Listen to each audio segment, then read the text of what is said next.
जिंदाबाद, बहुजन समाज पार्टी जिंदाबाद, बहन कुमारी मायावती जी जिंदाबाद, बहन कुमारी मायावती जी जिंदाबाद। बाबा साहब अमर रहे, बाबा साहब अमर रहे, मानवर कांसीराम साहब अमर रहे, मानवर कांसीराम साहब अमर रहे। वोट हमारा, राज तुम्हारा, वोट हमारा, राज तुम्हारा। 84 में मानवर कांसीराम साहब ने एक बहुजन समाज पार्टी बनाई। मानवर कांसीराम साहब ने जब पार्टी बनाई तो एक चीज देखा कि बाबा साहब ने तो अथक प्रयास करके संघर्ष करके सभी जाति समाज के लोगों को वोट का अधिकार दिया था, लेकिन इस देश में जितनी भी राजनीतिक पार्टियां रही हैं 1952 में वोट पड़ना शुरू हुआ, 84 में बीएसपी बनी है। इसके पहले तमाम ऐसे समाज के लोग थे जो वोट तो देते थे लेकिन वोट लेने का अधिकार उनको नहीं था, यानी उनको चुनाव लड़ने का अधिकार नहीं था। धन्य मानवर कांसीराम साहब, माननीय बहन जी ने एक नारा दिया कि जिसकी जितनी संख्या भारी उसकी उतनी हिस्सेदारी, भागीदारी इस देश में बहुजन समाज पार्टी देने का काम करेगी। मेरे सम्मानित साथियों, पहली बार जिन समाज के लोगों को राजनीतिक भागीदारी पहले मिलती थी उनको भी देने का काम किया। जिन समाज के लोगों को राजनीतिक भागीदारी कभी नहीं मिलती थी उनको भी देने का काम किया। माननीय कांसीराम साहब की इस विचारधारा के तहत जो इस देश में 52% बैकवर्ड आबादी वाले समाज के लोग थे, इनकी राजनीतिक भागीदारी मात्र 1.5 से 2% ही मिलती थी। ये तो बाबा साहब की देन थी जो आरक्षण के बल पर हमारे एससी एसटी समाज के लोग तो चुनाव लड़ने का मौका पा गए, लेकिन जो इनकी बराबरी में रहने वाले पिछड़े समाज के लोग थे जो बाबा साहब की बात को साइमन कमीशन जब आया तो उस वक्त नहीं समझ पाए, वो लोग आरक्षण से वंचित रह गए। लेकिन माननीय कांसीराम साहब ने बाबा साहब के विचारों पर चलते हुए, बहुजन महापुरुषों के विचारों पर चलते हुए अपनी पार्टी बना करके उन सभी समाज के लोगों को राजनीतिक भागीदारी देने का काम किया जिनको 32 साल तक चुनाव लड़ने का मौका इस देश में राजनीतिक दलों ने नहीं दिया था।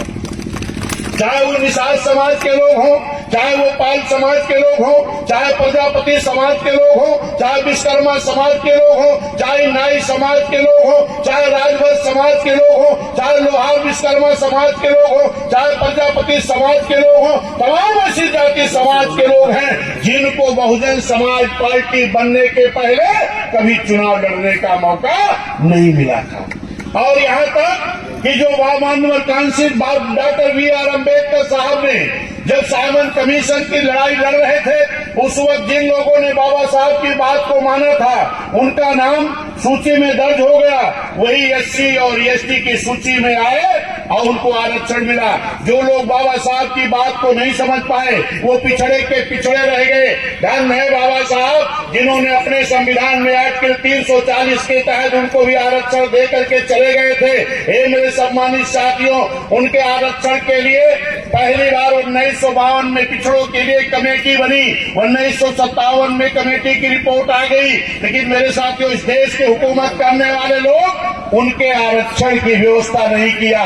77 में एक बार बात भी चली, जब एक बार बात भी चली तो जो उस वक्त कांग्रेस की सरकार 1952 से ही चलना शुरू हुई, 77 तक रही है और वही कांग्रेस के लोग हैं जो आज कहते हैं कि हम सबकी भागीदारी देंगे।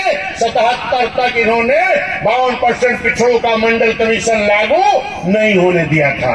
मेरे सम्मानित साथियों, 77 में जब एक कांग्रेस के खिलाफ मोर्चा बना, एक बड़ा गठबंधन बना, इन गठबंधन के लोगों ने कहा कि हम मंडल कमीशन लागू करके हम पिछड़ों को आरक्षण दे देंगे।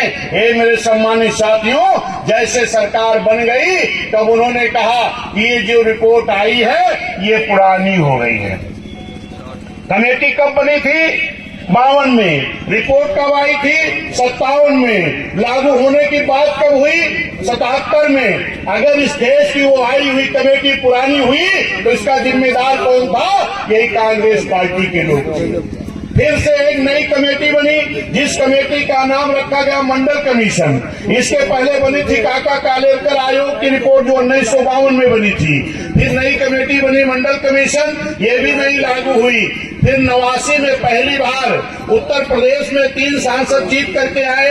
बिजनौर से बहन कुमारी मायावती जी, पंजाब से हरभजन सिंह लाखा जी, आजमगढ़ से रामकृष्ण यादव जी। और जब मान्यवर कांसीराम साहब ने बहन जी से कहा कि अब पार्लियामेंट तब तक नहीं चलनी चाहिए जब तक कि पिछड़ों का मंडल कमीशन लागू नहीं हो जाता। मान्यवर कांसीराम साहब वोट क्लब बोर्ड पर रैली करना शुरू किए।